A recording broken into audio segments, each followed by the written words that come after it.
going to say something really radical to you, right? The next Apple might be a non-profit. Let me ask you a question. Do you like talking about money? Do many of your friends talk about money? Do you talk about money over dinner? No. So money is an unpleasant topic to talk about, right? And the language of money is like the language of law.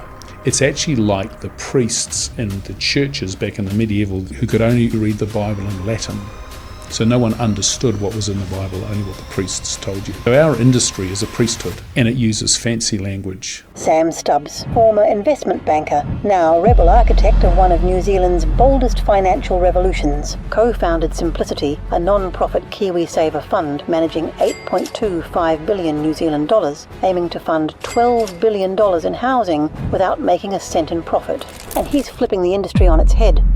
You have said that you're probably the most hated person in finance. In one sense, I hope to be. I mean, not at a personal level. You're disrupting an unfair system that delivers too much to too few and not enough to the many. I want to fight for the New Zealand that I think we should all have a chance in. I have benefited from that system. I am a complete hypocrite. The money I have came from being in that priesthood. What I've done is done something about it. I hate injustice. Here are a group of people who decided to do something about it. I personally am a gamekeeper turned poacher. And I say to my competitors, don't worry, I'm only going to steal your customers one at a time. But what we are doing here is taking on the most profitable, the highest margin, the easiest money there is out there. That is, in my opinion, the most ripping off New Zealanders. And I am pissed off. The finance industry is going to get one hell of a shock. Quick one, Mina here. Thank you for watching this episode. I appreciate you. Thank you for all your support. One thing that you can do for me is to please hit the subscribe button below. I promise you that if you hit subscribe, I'm going to work hard to make sure that my episodes are really good, that will get better and better. So, do we have a deal? Okay. Back to the episode. There's something that is driving you to be able to, like do what you're doing right now, and to be able to be, you're being dubbed a disruption of something. For people who are still in the game of understanding what that means, what is disrupting what something are we disrupting? mean? We're disrupting an unfair system, a system that delivers too much to too few and not enough to the many. And, I have benefited from that system. I have been a beneficiary of it. So I personally am a gamekeeper turned poacher. But equally also, everyone there in Simplicity is driven by the sense of purpose there about, ordinary Kiwis need to have more money so they have more choices and more dignity. But part of me is a little fighter from Sunnyvale. I grew up with, particularly my mother, who's a very strong influence on me, and she fought the good fights. She wasn't afraid to stand up and say, this is wrong. And when you watch someone do that, and you see the consequences of particularly fighting for the little guy, which she was always doing, she was always fighting for the most underprivileged. She was a primary school teacher, so she was always getting kids shoes who didn't have shoes, or getting them lunches when they didn't have enough food, and knocking on the doors of parents when teachers were allowed to do that and say, Johnny's got to come to school today. And then fighting for the Māori kids out in West Auckland there. So, when you see a role model like that, it's pretty... You can't really forget that. And so I've sort of gravitated towards that. So I'm a little scrapper. And because I want to fight for the New Zealand that I think we should all have a chance in. And I don't like the New Zealand that's where the rich are getting richer and the poor are getting the picture. I don't like that wealth inequality. It's not the New Zealand way. To the average, Kiwi who's thinking about investing their money to get a house for their retirement, all they think about is where can I put my money so that I can grow it. And they might come across Simplicity which you're the founder and CEO of. One of the four founders. One of the co-founder. Yeah. So they would think, okay, this sounds like a cool deal. It's lower fees than everybody else. And this is probably that's what they know. But there's a whole heap of stories underneath how you got to be the lowest fees. Sure. Yeah. So tell me about what the macro picture you found yourself in that made you think different about finance, and why non-profit for a financial sector for people who don't understand that. Yeah, no, I understand that. So look, the model's not that unusual. I mean, Southern Cross do this in medical care. They're a non-profit. Right. And actually we copied ourselves on Southern Cross. I mean, I don't actually believe there are many new ideas in the world. If something works very successfully, just copy it. So calling us the Southern Cross of finance is flattering in the sense that it's pretty accurate actually in terms of what we're doing. So the motivation of that was we set it up as a non-profit for a couple of reasons. One was because I really thought that would have a competitive advantage because it would have lower fees because we don't need to make a profit, but all our competitors do. Yeah. Secondly is that it would differentiate ourselves in the market. It would be different and therefore noticed. Third is because I did not want to personally profit from it. This is a give back, and I had a midlife crisis. And I met one or two pretty inspirational people who, when I said this is an idea, and our co-founders, Amir, Amanda, and Andrew, and actually my real name's Arthur, so we call ourselves the 4As. So they were all really encouraging as well, and I couldn't have done it without them. So not a new idea, and look. This is just one way of giving back, eh? Like, I know it's all in lights and there's the rah-rah, but everyone has their own way of giving. I mean, it was really interesting, actually. My mother and I coincidentally were reading the same book. I was on one side of the world, she was on the other. We both bought the same book. And it was actually about how to live a worthy life, really, right? And basically what it was saying is if you're a talented person, get off your ass and start giving back. Right, because you're capable of doing amazing things. The world has given you great talents. Don't just go into a corporate life and live a fearful life of not having enough money, or go out and do something different. And I said to my mum, I said, look, and she said, oh, you were so lucky because you were doing that. And I said, look, Mum, I don't believe that. I think that's ridiculous. Anyone who is a teacher or a nurse or a cop or someone, they are giving every single day, right? They are earning a living, but my goodness, they're giving. So everyone has a different way of giving. This just happens, my job just happens to be a little bit more high profile than other people, but it is no more or less worthy of praise than that. So, and it's the same with, netball coaches and rugby coaches, everyone. And by the way, being a parent, there is no greater giving than parenting a child, So, it's everyone has their own way of doing it. This just happens to be a model that worked for medical insurance. Southern Cross have 75% market share. Why can't it work in financial services? I mean, I know this sounds a bit cocky, but I'm highly confident that we will be the biggest financial institution in the country in due course because everyone else is going to have to make money and we won't.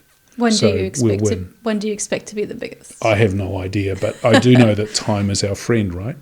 We don't have shareholders to feed. We don't have them forcing us to do things we wouldn't want to do. We're, cash flow positive, so we have money to be able to do what we want to do. Not everything, but enough. And, time is our friend. Simplicity will outlive any one of us who are currently working there, and it will carry on delivering the goods and scale. And, it's the biggest game in town. KiwiSaver will be, at some stage, over $1 trillion. There are hundreds of billions of dollars of other savings New Zealanders have. It's a massive housing market, all that sort of thing. So the sandpits we're playing in are enormous. But, of course, they get jealously defended, right, as well. So our competitors play for keeps because it's so profitable. There's so many questions now, but who is your biggest competitor right now? Well, the biggest one by size, I guess, is the ANZ because they're the biggest bank and the biggest KiwiSaver fund. But, there are plenty of big, hairy, well-funded competitors out there. But they lack one thing. They lack a long-term vision. They are there to make money in the short term to pay themselves bonuses and their shareholders dividends, right? So they don't have the benefit of time. Time is not their friend. And that's a curse of capitalism in a way. Most businesses, it's the same with startups as well. Everyone feels the need to succeed quickly. People don't think about, how could I make time my friend? Time is always cast as the enemy. It's not. For very enduring businesses, time is very often harnessed as one of their biggest competitive weapons. The ability just to chip away and ride out and win customers one at a time. When I say to my competitors, and we're all friends who run, businesses, they're all nice, colleagues and acquaintances, and I say, look, don't worry, I'm only going to steal your customers one at a time. So you'll be okay. So it's so that's the methodology behind the business model. And while it's not personally lucrative as if owning it, man, it's a massive competitive advantage. And by the way, that's the case with a lot of startups, right? If you're in a tech startup right now, or you're in doing what you're doing now, right? This is what I call a capital light business, right? You don't need to build factories. You don't need a lot of shareholder capital. That means that if you are running it to make a profit, you are automatically going to be more expensive than someone who's running it not to make a profit. That doesn't mean you can't pay yourself. I mean, it's simplicity. We pay ourselves salaries. Everyone is fairly paid, but we don't have to make the profits, right? So it is going to be, in the modern world, a significant competitive advantage to be a non-profit or a charity, even though your endeavours are commercial, as long as you don't need a lot of shareholder capital to, build buildings or buy machines or buy cars or stuff like that. So we're about to enter a new renaissance in capitalism, and it's going to be really interesting to see who wins and who loses. I'm going to say something really radical to you, right, to get the point. The next Apple might be a non-profit. Now, Apple have to build a lot of factories, or do they? No, they don't. Apple design the products. The fact that the products are built by factories paid for by somebody else. Now, that's a very extreme example, and I don't want people to shoot me down and say why Apple really needs shareholder capital, but you get my point, right? There's a whole lot of businesses out there that may actually be much more competitive as non-profit, and they haven't thought about doing it that way, because we're all told that business success is get a startup, make a fortune, sell it, then decide what you're going to do with your life. What's the attraction for people who are maybe not so with it, with the non-profit and the that concept of why would it be so good to be a non-profit in your view? Yeah. Well, there's a couple of things. First of all is, if you think about the younger generation, right, they are way smarter than my generation. And they really are. I mean, people like me go, the oldies say, these youngins don't know what they're talking about. It's rubbish. They're way smarter. And they're smart enough to realise that, a happy life, a worthy life, is not about doing what you need to do to make a lot of money as fast as possible and then starting to live. They actually realise that, if I'm going to work full time, if I'm going to get up and put a lot of effort in, I want it to have purpose. I want my job to be worthy. So a non-profit helps a lot there, right? Because you don't get rich. Now, and listen, getting rich is just great. If people want to do that, then, and it gets them up in the morning and it fires them up, then go for it, go for it. That, money gives you choices and dignity in life, right? So, but if you don't want to be rich, if you just want to have enough money, then presumably you're a purpose-driven person, right? So everyone who thinks about going and working for DOC or going to work for a charity, and there are hundreds of thousands of them in this country, then this is a way of, simplicity is just another way of giving back by using skills in the finance industry, different set of skills applied to a different industry, which happens to have many billions of dollars. So you can be quite impactful there. So I think your generation is smarter, and I think that when they think about working or even setting up a business with a non-profit structure, what they might realise is that A, it's inherently longer lasting because you don't have to reward shareholders. B, it will be tough getting the initial money, but as long as you don't need a lot of money, then it's viable. And C, it might be a job for the rest of your life. Like it's interesting when people come into Simplicity, I say, congratulations, this is the last job you'll ever need, right? We'd love you to work for us for the rest of your life. And they sort of laugh and they don't believe it, but I really believe it.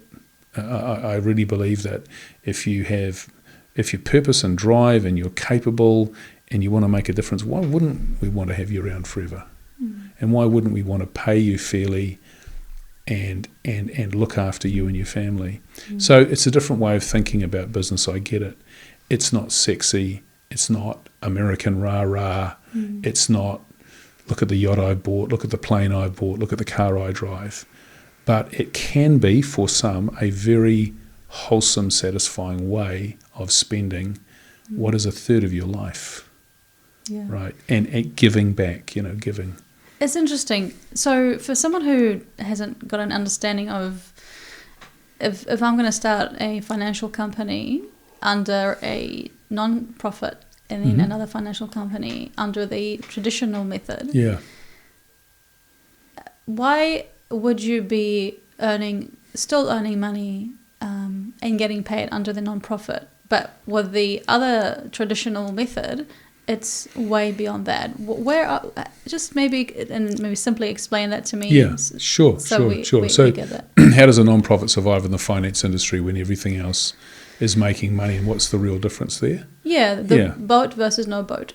No, I get it. So let's look at KiwiSaver, because everyone understands that, right? So KiwiSaver is a magnificent savings scheme, brilliantly designed. I could go on forever about how the genius of its design and so on and so forth. It's also extremely lucrative. KiwiSaver fees this year are very likely to be $1 billion for the managers. And that's $1 billion on no capital. Now, when I say no capital, what we call regulatory capital. You don't have to park anything with the Reserve Bank. To be a KiwiSaver manager, yes, you have to have desks and chairs and a license, and that all costs a little bit of money, but it's relatively little. And for that, you then to get playing this game where you can participate in this $1 billion fee pool every year, right? So it's massively lucrative finance. And likewise with banking, who are traditionally the four most profitable companies in New Zealand? The four biggest banks. ASB, ANZ. Westpac and BNZ. Westpac and BNZ. And every now and again Fonterra gets in there and so on and so forth. But anyway, they're super profitable, right? In fact, the Commerce Commission has said they're super profitable, right? They're running an effective oligopoly in New Zealand. So the finance industry is just massively lucrative. And that is for a very simple reason, actually. It's not because it actually takes a lot of money to participate in finance. You do need to have a lot of money if you want to set up a bank. You've got to put a lot of money with the Reserve Bank to back your deposits to make sure you can repay your deposits. But in financial advice, KiwiSaver, small-scale lending, all that, you don't need a lot of money. The reason that the finance industry is so lucrative is this. Let me ask you a question. Do you like talking about money? Yes. You do? Do many of your friends talk about money? No. Yeah. Do you talk about money over dinner? Not really. Much. Dinner parties, no. So money is an unpleasant topic to talk about, right? And the language of money is like the language of law. It's actually like the priests in the churches back in the medieval you could only read the Bible in Latin. So no one understood what was in the Bible, only what the priests told you.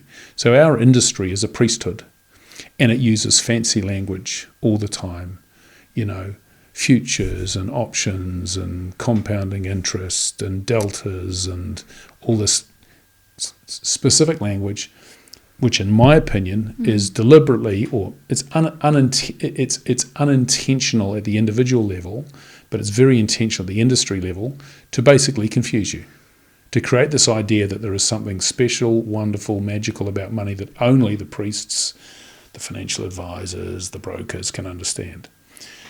But the truth about money is it's incredibly simple. And in fact, there are very few things you need to know to completely master money. And once you start, and if everyone did that, then they would start saying, hold on, why am I paying this amount of money for these services? Let me give you an example. Let me say gave you $1 million and you invested it, right? In a typical financial product in New Zealand, on that $1 million, you'd be paying a 1% fee. Doesn't sound very much, does it? But 1%'s $10,000, right? Now, if you went and bought a $1 million house, would the rates be $10,000? Nothing like it. You're actually paying way higher than rates for advice. And at least for the rates, they collect the rubbish, right? And the roads are working and all that sort of stuff. The council provides a lot of services. What does a financial advisor do for 1%? All they're doing is rinse and repeating what they're doing for everybody else, whether it's standard models or if it's a KiwiSaver fund, and they're just charging you a fortune. So it's incredibly lucrative. Now, if you're in a priesthood that makes that amount of money, you don't talk about these things. You just keep it amongst yourself. So it's the dirty little secret of the industry about how high the fees are. So that pisses me off, because that is other people's money, and it's too much money. And look, I am a complete hypocrite. The money I have came from being in that industry and being in that priesthood and charging a fortune. It's just that what I've done is done something about it.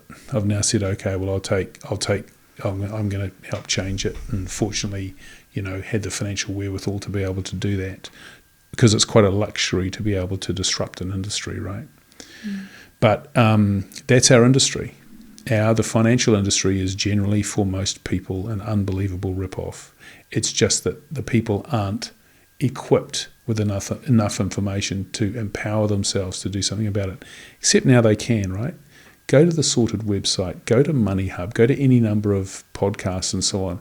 You can get educated incredibly quickly now and empowered incredibly quickly, so you don't have to be ripped off by our industry. And interestingly enough, I think AI is going to make a massive difference here, because AI gets through all the distribution, all the marketing, all the bullshit, and just goes straight to the facts. What does this product return? How much does it charge you? Will it be good for you? Can you get an AI bot to determine the best KiwiSaver fund? Well, you just go and ask it. I mean, you'd be surprised how much business we're now getting straight out of ChatGPT. Yep. Because what they're saying is, what's the best for me? And ChatGPT will sit around. I mean, they're all learning, and it's early stages yet, but they could do something like saying, okay, well, what's the best thing to consider? Okay, well, let's look at long-term returns. Let's look at fees. Let's look at diversification. Let's look at other ancillary good things that might be happening. And, it's starting to happen. So the amazing thing about AI, it's like all technology, it massively disrupts distribution models. So the finance industry has had this priesthood. They've said, money's hard, so come to us, pay us 1% and we'll demystify it for you. And they have lots of fancy branches and lots of marketing and lots of advertising. AI doesn't care about any of that. It just says, what are the facts about the product? And so I think the finance industry is going to get one hell of a shock about how brutal it's going to be to expensive and poorly constructed products that aren't fundamentally good for the investor, but are fundamentally very good for the financial advisor or the owner of the business. I think their chickens are going to come home to roost real quick, just like everybody who thought that they could compete against Google, everybody who thought that they can compete against Spotify. The industry is going to get redefined by AI. It won't die, but the products available to people are going to be a hell of a lot better than they are now. Do you envision making use of AI with simplicity? We already are. Yeah. Yeah. And how are you doing that?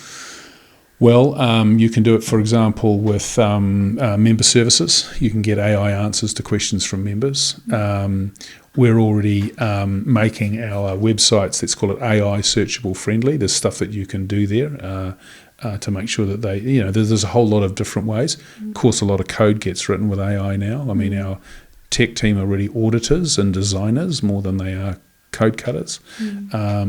So, it will, like all of these things, the immediate impact will not be as dramatic. I mean, everyone gets sold it and then suddenly nothing happens, but the long-term impact will be very, very dramatic. In terms of investments and choices and things like that, have you begun using AI, or have you about to start that? Well, we sort of don't, in the sense that 90% of our investments are passive overseas. So where we don't have a competitive advantage overseas, we just invest in the index. In New Zealand, where we do have a competitive advantage, then we will choose. So AI doesn't really impact on our investment decisions at this stage. In the analysis, it may do so. It may be easy to do some easy financial analysis on, say, a company we wanted to buy. AI may do some of the heavy lifting there, but I still think there's going to be a real superhuman element to this. By the way, I don't think that AI means less jobs in the industry. I just think it means just quite different jobs, and actually better paid jobs too, because there'll be more added value. I'll give you an interesting example of this. So I was in Singapore last year, and I had the privilege of sitting next to a gentleman who runs one of the biggest insurance companies in India. And I said, so how many salespeople do you have? He said, 1 million. I said, what? He says, yeah, we have 1 million commissioned salespeople. Whoa. I said, and how big is your member services team? He said, well, it was 100,000. Now it's 60,000. We've fired 40,000 people in a year, and it's going to be 20,000 by the end of this time next year. So 80% of people will have lost their jobs. But think about that. That's actually pretty low-level jobs, right? They're not particularly high-value jobs. If you can get AI to answer the questions or mimic the voice or whatever, you don't want those people in low-level jobs. You actually want a more productive economy so that people can get higher-paid jobs. It's very disruptive for some people, and it's quite scary. I totally get that. But I have yet to see an example of any technology which has ultimately ended up being massively detrimental for the wealth of a society. Don't get me going on the effects of social media in teenagers, but in terms of the wealth, technology actually creates jobs. It doesn't destroy them. Yeah. Quick one. Mina here. Thank you for watching this episode. I appreciate you. Thank you for all your support. One thing that you can do for me is to please hit the subscribe button below. I promise you that if you hit subscribe, I'm going to work hard to make sure that my episodes are really good, that will get better and better. So, do we have a deal? Okay, back to the episode. It's an interesting space. I would love to. There was a number of controversial statements that you've spoke about in the past, and I was listening to an interview with the NZ Herald about or maybe with the NZ Herald or with RNZ about your background, how you, as a young child, you like to get in trouble. A little bit cheeky, a little bit cheeky, and perhaps that has carried itself to the adult years with the amazing disruption that you're doing. An interesting observation. So you have said that you're probably the most hated person in finance, right? Well, yeah, and in one sense I hope to be. I mean, not at a personal level. I think it's I don't think, I mean, I try not to be an objectionable person, but in terms of being hated, in terms of being the most disruptive, absolutely. And because, remember that what we are doing here is taking on the most profitable, the highest margin, the easiest money there is out there. That is, in my opinion, the most ripping off New Zealanders. And I am pissed off when ordinary, hardworking New Zealanders have to pay more for their mortgage than they should, more for their KiwiSaver fees than they should, a higher rent than they should, when what you are doing is not actually keeping that supplier alive. You're just lining the pockets of people who, in many cases, are not taking a lot of personal risk at all.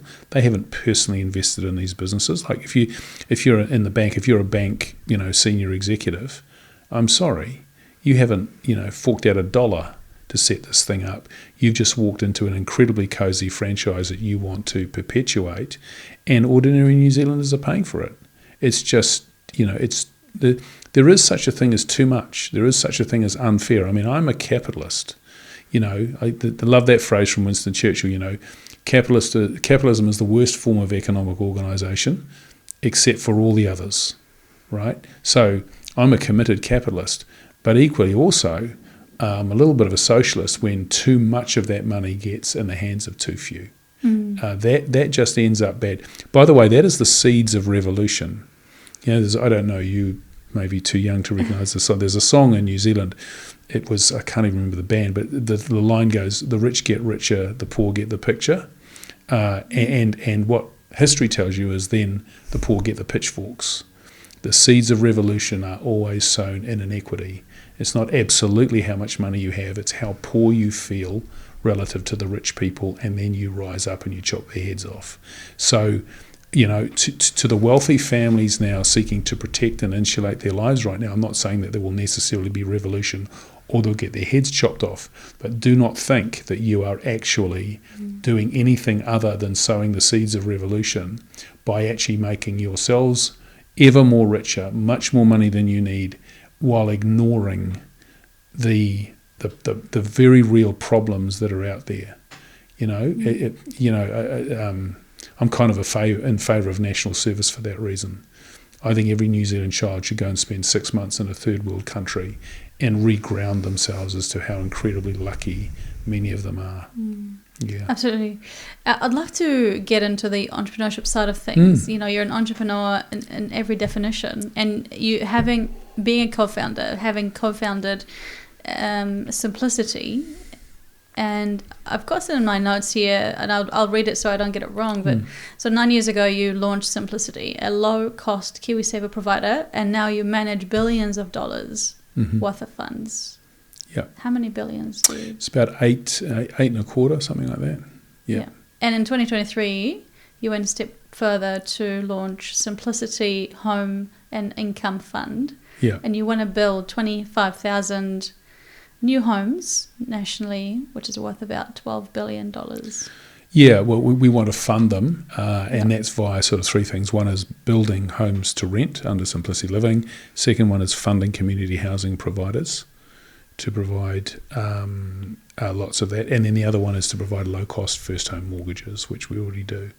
So, in one way or another is to get 25,000 families into homes that they wouldn't otherwise have or couldn't otherwise afford. Yeah, that's the aim. And you're looking to doing that over the next 10 to 15 years. Yeah. So I thought I'll say that for people to get a kind of update on what you're up to and how big you've gotten. I want to take you back to day one. Yeah, sure. So rewind to that day with launch day at Simplicity. What did it really look like? And this is for the entrepreneurs hungry to hear that real story. I get it. So the four founders and I were, and one or two other people were around the kitchen table, and we had spent, let's call it 9 months, seriously getting it together. And I was paying as little as I could because we didn't have very much money, and a bunch of my co-founders were doing it for nothing. They were doing it for love. We had a lot of support, so many volunteers helping us out in so many ways, and so we just got going, and we were as scared as hell about what it would look like on the first day. And like all founders, we expected about 10 times more people to switch to us than actually did on the first day. I think it was, others will remember better, but I think we got about 143 members on the first day. And that felt okay but scary. And at that time, I think I was writing out checks for about $50,000 a month. That's what it was costing me to keep the business up and running and people paid and stuff. So that was a bit scary. But, I was just inspired by the people I was working with. And I was really encouraged by them. I think you'd sort of huddle together and help each other out here. Because people say that entrepreneurship is a lonely journey, but it doesn't have to be. It can be a real team thing too. Can I ask, how did you find your co-founders? How did you know that they exist and they would be keen to be part of your journey? Yeah. Look, one was my partner. So easy. Yeah, easy. That's easy. The other one was someone I'd worked with, and had a hilarious conversation. We always laugh about this. When I said, look, you come and work for us, he said, but I've got to ask you, how little can I pay you, because I have a lot of money. He's a very talented guy, Andrew. And my partner, Amanda, found Amir, who was our head of CTO. So those were the awesome foursome, the 4 A's. And then we very quickly, if I have one superpower, I guess, if you want to call it that, I'm shit at a whole lot of things, but the one thing I'm good at is selling a vision and getting people enrolled in that and passionate about it. And so I was very lucky to have people presented to us where we could sell the journey. And a whole bunch of them, they're all still there, Craig, who was our next hire, was introduced by Amanda, and so he's still there, and I just love it when people hang around, and so we've become a real family. So it's always scary. If it's not scary, something's wrong. How much did it cost you to start? Well, I put $1 million into it, and I think we only ended up drawing down, I can't remember, maybe $600,000, $650,000 before we got cash flow positive. But the reason for that is that, and this would be my lesson to a lot of entrepreneurs, is that first of all is you've got to be obsessed about cash, like obsessed about it, like every single dollar as if it's your last dollar. So beg, borrow, steal, don't use, whatever, because cash will kill you, like spending will kill you. And so I've seen in hot markets, less so now, when there's a lot of venture capital money running around, I've seen too many startups start off with too much money too quickly. And then they end up getting fancy offices and fancy computers and all this, visual rubbish, really, and not really focused on, and then thinking about when am I do the next capital raise, because we've got to get the top line growth so that somehow we can fool someone into buying us in 5 or 6 years' time, right? There's a lot of fiction that goes on in that world. But if you're obsessed with cash and obsessed with the people you work with, and you've got to get people on board and take on as few as possible and do as much as possible yourself, like we had, I think on day one there were 5 people running the business, the whole business, all the investments, all the member services, all the moving around of the money, all the marketing, all the sales, everything. So that's how we started. That's a very common story, by the way. I don't think that's particularly unusual. But who doubted you? Oh, heaps of people. No one doubted internally. We all just believed, and even if you had secret doubts, you still you did it anyway. But the industry, I think, would have thought, oh, well, this is silly. How can you run a non-profit finance business? That doesn't make sense. You won't be able to incentivize people. You won't be able to pay them enough. You won't be able to invest enough in marketing, all that sort of stuff. So there was a lot of skepticism. But then, I had this sort of,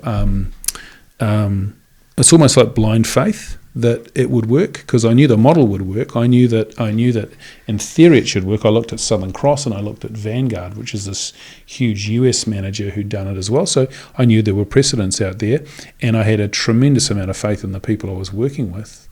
And they were delivering massively and still do. Quick one. Mina here. Thank you for watching this episode. I appreciate you. Thank you for all your support. One thing that you can do for me is to please hit the subscribe button below. I promise you that if you hit subscribe, I'm going to work hard to make sure that my episodes are really good, that will get better and better. So, do we have a deal? Okay, back to the episode. So, you were talking about, well, actually the first 100 days of your operation. Yeah. What did you do that made all the difference, do you think? Knuckled down. Look, everyone tries. It's hilarious when I see all of these theories about VC, do this, do that. We just took a simple idea and just executed. It's all about execution. So it was, after day 2 and 3, we sort of went, oh, holy shit. So, okay, so people aren't going to sign up in quite the pace we thought.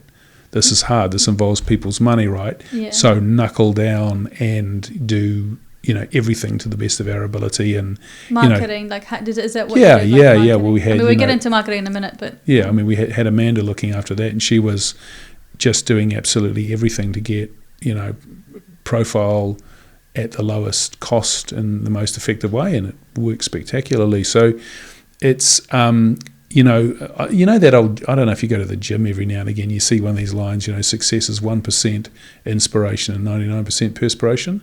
That's true. And I see a lot of businesses succeed and fail, and very rarely is it the idea that's the difference. It is the quality of the people and how hard they actually work. This is actually, business is competitive. It is often about attrition. And so you have to be nimble and quick and come up with new ideas, yes, but it's also just straight hard work. Yeah. What was your original go-to-market strategy? You'd have to ask Amanda that. She knows that better than me, but I think it was, look, we're the non-profit, KiwiSaver. So, when everyone else was profit, we're the non-profit, so we're giving you money back in the form of lower fees.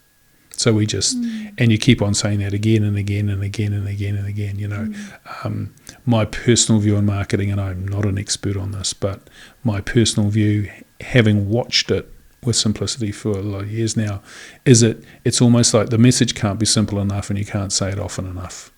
So the marketing industry, to my mind, is forever finding the new, ever in love with the new, because the old doesn't pay that well, right? Everyone wants a new creative, a new campaign, thinking that will be the differentiator. But I look at Jetstar, Pack and Save, same thing, repeat, right? And they're Briscoes, very, very successful marketing models. So, and we're gravitating to that as well. How do you test demand before you launched? How did you know that what you were offering is something that people wanted and they could believe in? Had no idea.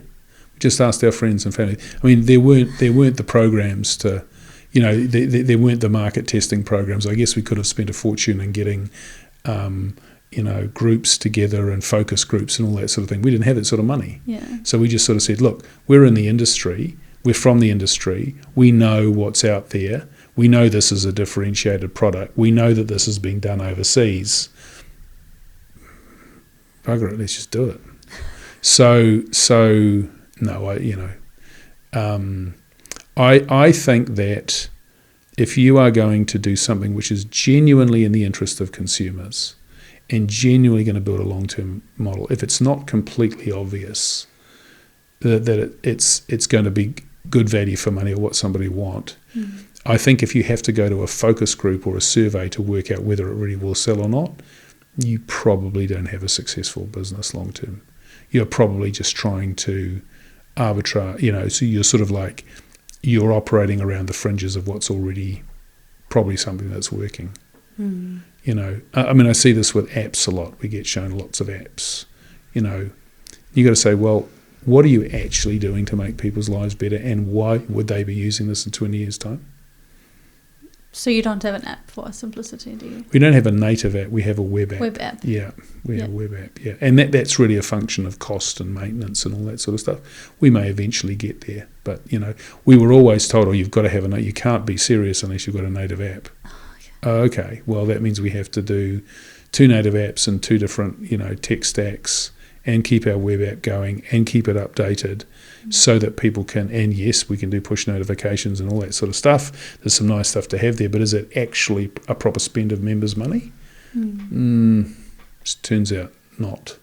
We may end up having one because it's much easier to do now, but back then it was a very expensive proposition.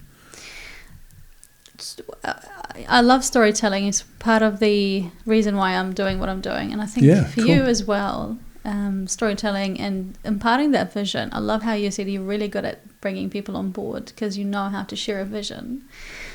Clearly, storytelling has worked for your favor to get the original team on board with you. Yeah. How did you use storytelling to grow this somehow movement to get more people on board? And how did you refine that message in the last 9 years? It's such a great question. Gosh, I think it's the best question I've been asked all year, because it really is at the heart of what we do, and the heart of any successful business, I think, is a story. There's a story you're telling people, and they need to buy the story. So our story is incredibly easy. We just want people to have dignity in life, and that you get that by having more money and more choices. But telling that story was a little unusual, because in the finance industry, that's not what you don't expect to hear the warm fuzzies, do you? You expect to hear about interest rates and fees and products and markets and that sort of Hedge stuff. fund. Yeah. Scares me, that term. Yeah, exactly. And it's a very dry, technical, and remember, that's keeping the priesthood going, right? Right. So our storytelling was really about human dignity and about fairness. About that it was time for fairness in finance. So we didn't use that term, but that was the sort of thing. So that's how our storytelling started out. By definition, when you get people's, because they've got to say, what's the catch? Why would I give my money to a non-profit organisation? That doesn't sound very correct, right? So a lot of the story ended up being, a lot of the storytelling was about my story and the story of the founders, about what we wanted to do and the mission that we were on, so that they understood that the reason we set it up as a non-profit, this kind of weird thing, was because we really did want you to benefit, and we really didn't want to be making the money ourselves. So that was an unusual story in the context of the finance industry, but it's one that resonates with people. They get it, they clearly have, because a lot have joined. And, a lot of our growth is word of mouth. People just, because you prove it after a while, right? And the longer we exist and the more we do this, the more competitive we'll become. How many members have we got at the moment? At 170,000 now. 170. Yeah. And where do you want to be? Do you have a beautiful, audacious, hairy goal? Look, I would be happy if 1 in 5 New Zealanders were with us. So that would be, what would that be? That would be 1 million.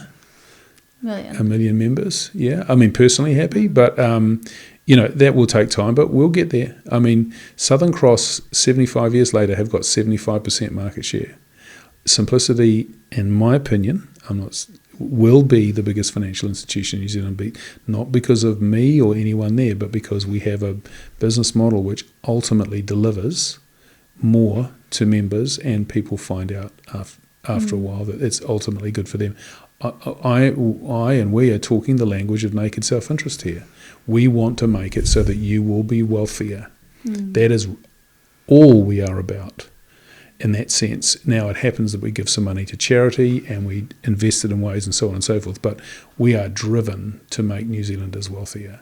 I am sick of the billions of dollars of money either being shipped offshore in terms of Aussie bank profits, or going into the hands of the very few in terms of some of these business owners.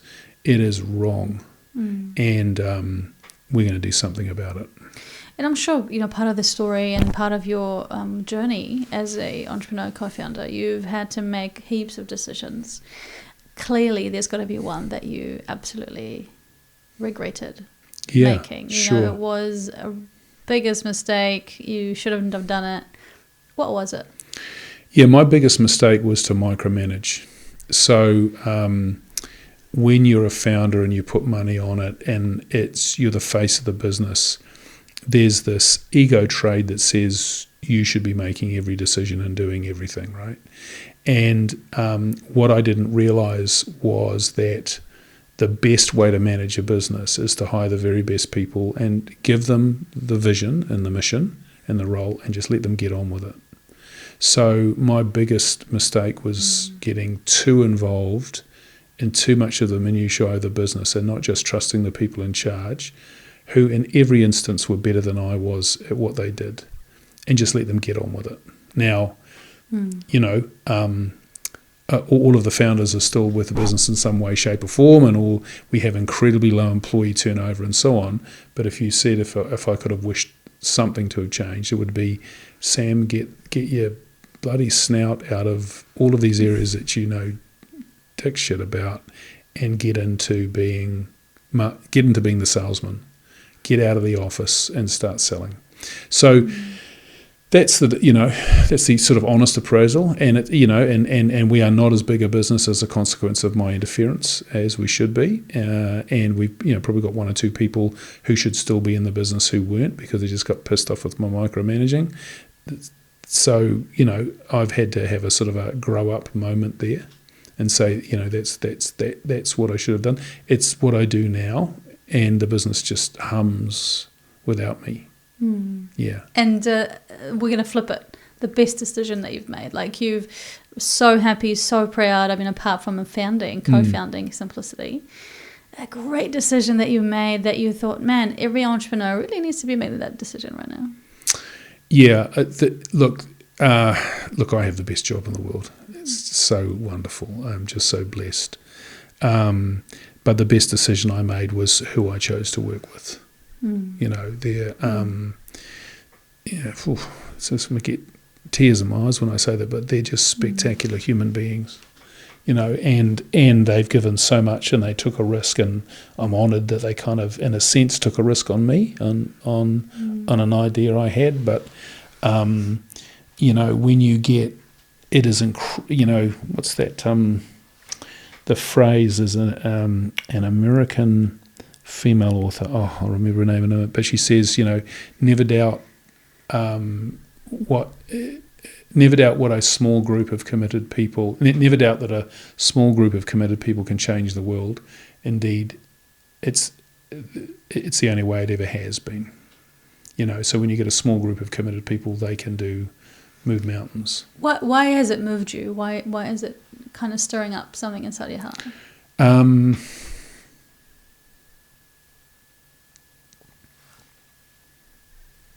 Because I hate injustice. And here are a group of people who decided to do something about it. And it's working. And it's going to carry on working, and it's going to get even bigger. And, we're going to make a mark. And it's just an incredible privilege to be able to do that. Yeah.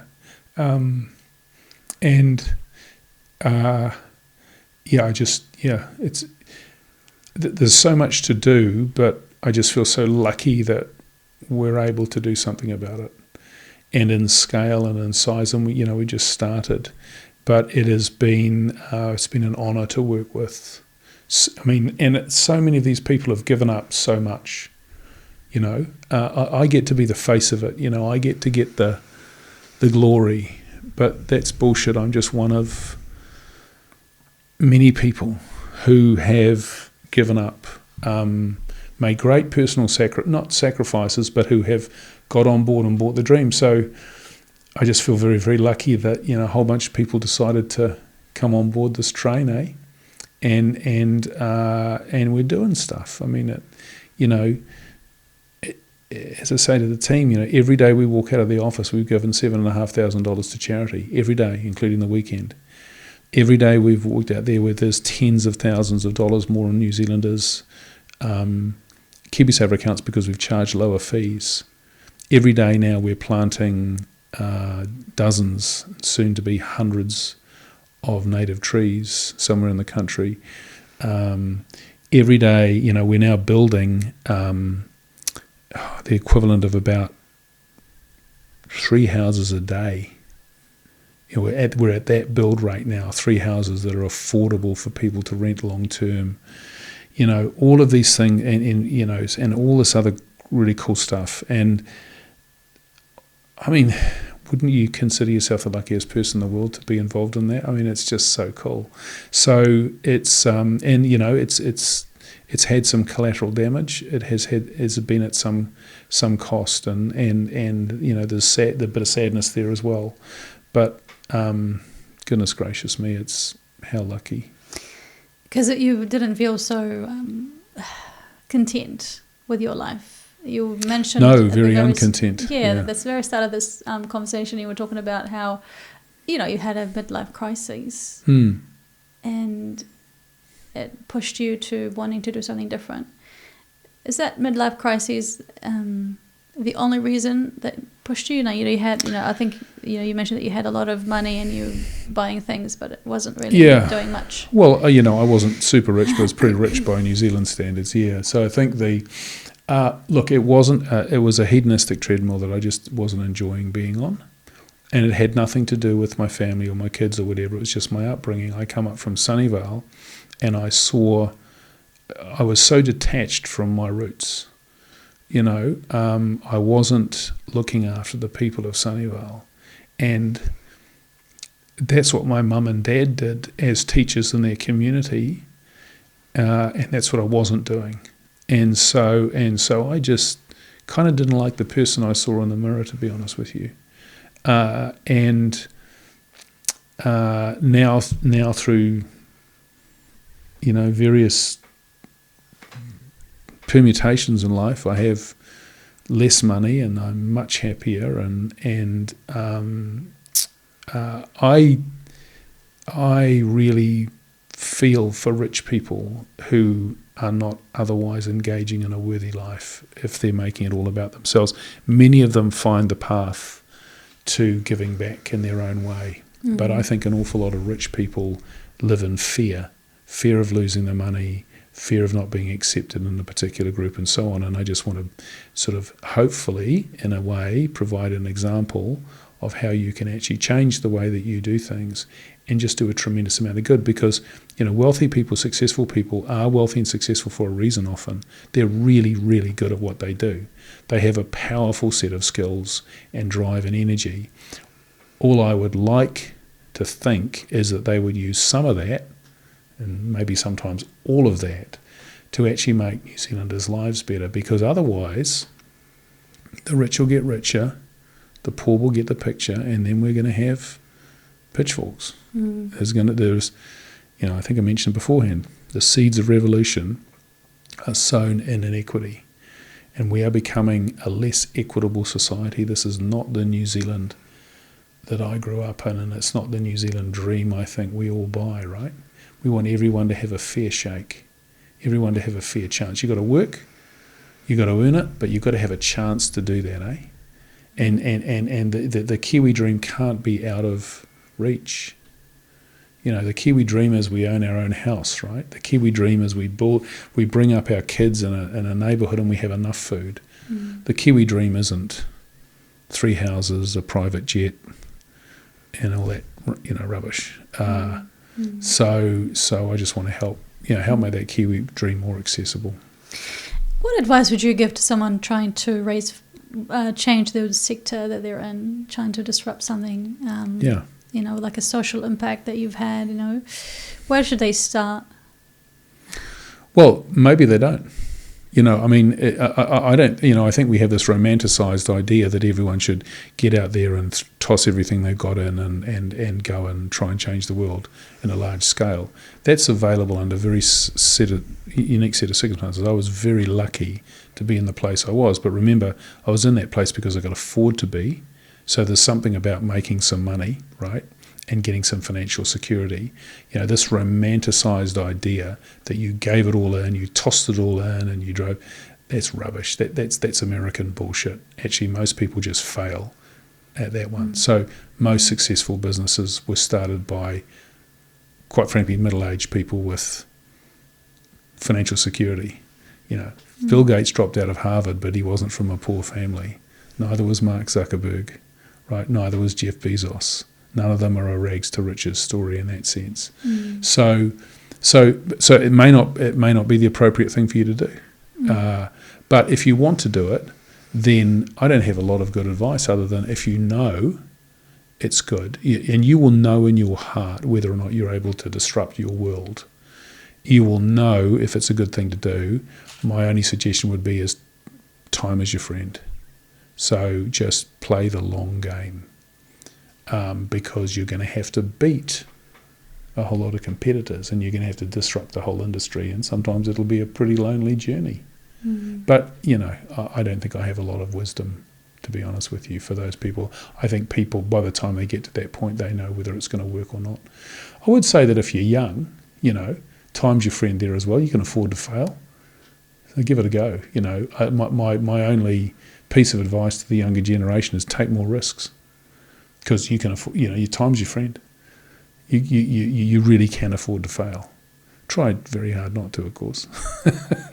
Sam, thank you so much for coming on the podcast and having a chat to me. I think this conversation was so beautiful and enlightening, and it's rather a quick one. I felt like the hour flew by so fast. Yeah, I thought you answered some really insightful questions. Thank you. Yeah. No, you're welcome, and thank you for being insightful. I'll tell yourself. you got me crying on camera. That's not many people get to the heart of the issue there, eh? And it's a testimony to the push that you have, like the drive, what's stirring in your heart. You can really tell. If people weren't sure about joining Simplicity, perhaps now they can thank you. consider joining and being part of that. Listen, this is just one person's opinion, right? We're a team, but I can say that, pretty confidently say that the rest of the team would pretty much agree with what I say about the purpose and why we're there and how we're doing it. But at the end of the day, all these businesses, the advice to entrepreneurs is, I have never seen a business which has been the successful effort of one person. Never, ever. They have always been great teams. So exactly. If you want to be a great entrepreneur, then get some great teammates. Yeah, and that's a great takeaway for me personally, because I believe you have to have a great team, and it's sometimes harder to find the good ones. So when you do, grab onto them and don't let them go. Yeah. And, we live in a society that romanticizes the individual, but it's actually teams win. The team won, yeah. There's no way you could have achieved anything of your own accord. So props to your team and props to you. And thank you for the work that you do. Honour and privilege that you're here. And we've only scratched the surface. So I'm going to say it publicly. I'd love to have you on again. All right, lovely. Well, thank you very much. As I say, you asked some really, really insightful questions. Thank you. My pleasure, Sam. Thank you. And until next time. See you later. Take care. Bye-bye. Bye.